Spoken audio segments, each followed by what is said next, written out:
Hello and welcome to another episode of Law MCQ on Drishti Judiciary. Let's begin. Which section of the Indian Contract Act deals with contingent contract? Section 29, Section 30, Section 31, Section 32. भारतीय अनुबंध अधिनियम की कौन सी धारा आकस्मिक अनुबंध से संबंधित है? धारा 29, धारा 30, धारा 31, धारा 32. The correct answer for this question is option D, Section 32. इस प्रश्न का सही उत्तर है ऑप्शन डी, धारा 32. Section 32 of the Indian Contract Act deals with the contingent contracts. It states that contract becomes void when the event upon which it is contingent becomes impossible. भारतीय अनुबंध अधिनियम की धारा 32 आकस्मिक अनुबंधों से संबंधित है.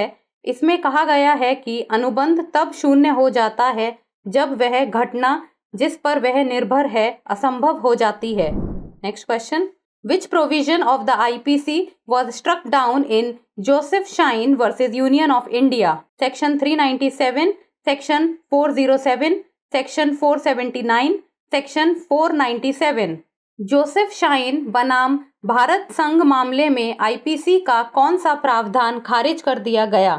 धारा 397, धारा 407, धारा 479, धारा 497. The correct answer for this question is option D, Section 497.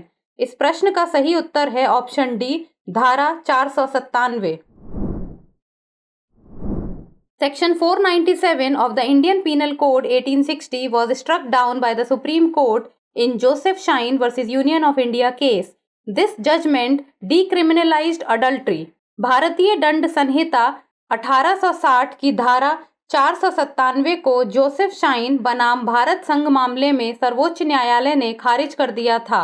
बता दें कि इस निर्णय ने व्यभिचार को अपराध से मुक्त कर दिया था. Next question. Which of the following courts can grant anticipatory bail under section 438 of the CRPC? Court of Session, High Court, both A and B, none of the above. निम्नलिखित में से कौन सी न्यायालय सीआरपीसी की धारा 438 के तहत अग्रिम जमानत दे सकती है? शस्त्र न्यायालय, उच्च न्यायालय, ए और बी दोनों, इनमें से कोई नहीं. The correct answer for this question is option C, both A and B. इस प्रश्न का सही उत्तर है ऑप्शन सी, ए और बी दोनों.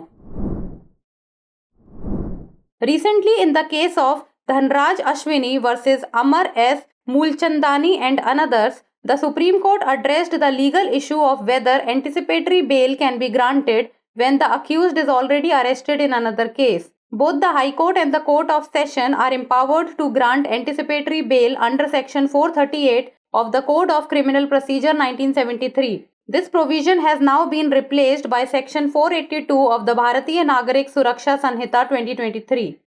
हाल ही में धनराज असवानी बनाम अमर एस मूलचंदानी एवं अन्य के मामले में सर्वोच्च न्यायालय ने इस कानूनी मुद्दे पर विचार किया कि क्या अग्रिम जमानत तब दी जा सकती है जब अभियुक्त पहले से ही किसी अन्य मामले में गिरफ्तार हो.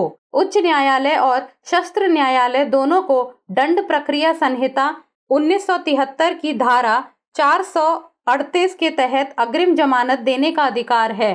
इस प्रावधान को अब भारतीय नागरिक सुरक्षा संहिता 2023 की धारा 482 द्वारा प्रतिस्थापित कर दिया गया है.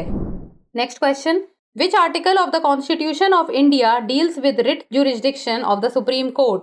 Article 21, article 24, article 32, article 44. Bharat के संविधान का कौन सा अनुच्छेद सर्वोच्च न्यायालय के रिट क्षेत्राधिकार से संबंधित है? अनुच्छेद 21, अनुच्छेद 24, अनुच्छेद 32, अनुच्छेद 44. The correct answer for this question is option C, article 32. इस प्रश्न का सही उत्तर है ऑप्शन सी, अनुच्छेद 32. Recently in the case of Ashok Kumar Sharma and others versus Union of India, the Supreme Court dismissed a writ petition seeking the suspension of military exports from India to Israel amidst the ongoing war against Gaza. Article 32 of the Constitution of India deals with writ jurisdiction of the Supreme Court. हाल ही में अशोक कुमार शर्मा एवं अन्य बनाम भारत संघ के मामले में सर्वोच्च न्यायालय ने गाजा के खिलाफ चल रहे युद्ध के बीच भारत से इजराइल को सैन्य निर्यात को निलंबित करने की मांग वाली रिट याचिका को खारिज कर दिया. भारतीय संविधान का अनुच्छेद 32 सर्वोच्च न्यायालय के रिट क्षेत्राधिकार से संबंधित है। Next question, section 36 of the specific relief act classifies injunctions into 2 categories, 3 categories, no categorization has been made, none of the above। विशिष्ट अनुतोष अधिनियम की धारा 36 निषेधाज्ञाओं को इस प्रकार वर्गीकृत करती है, 2 श्रेणियों में, 3 श्रेणियों में, कोई वर्गीकरण नहीं किया गया, इनमें से कोई नहीं।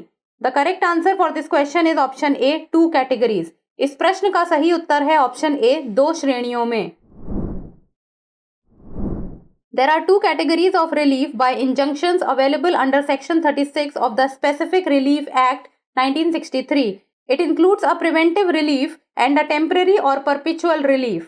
विशिष्ट राहत अधिनियम 1963 की धारा 36 के तहत निषेधाज्ञा द्वारा राहत की 2 श्रेणियां उपलब्ध हैं। इनमें निवारक राहत और अस्थायी या स्थायी राहत शामिल है।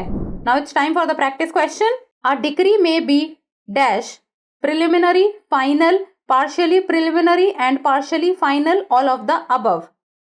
एक डिक्री डैश हो सकती है, प्रारंभिक, अंतिम, आंशिक रूप से प्रारंभिक और आंशिक रूप से अंतिम, उपरोक्त सभी। Send us the answer in the comment section. आप इस प्रश्न का उत्तर हमें कमेंट सेक्शन में दे सकते हैं। That's all for today. Thank you so much for watching. Dear viewers, अपने एग्जाम की तैयारी को और बेहतर करने के लिए हमारे चैनल को लाइक, शेयर और सब्सक्राइब करना न भूलें।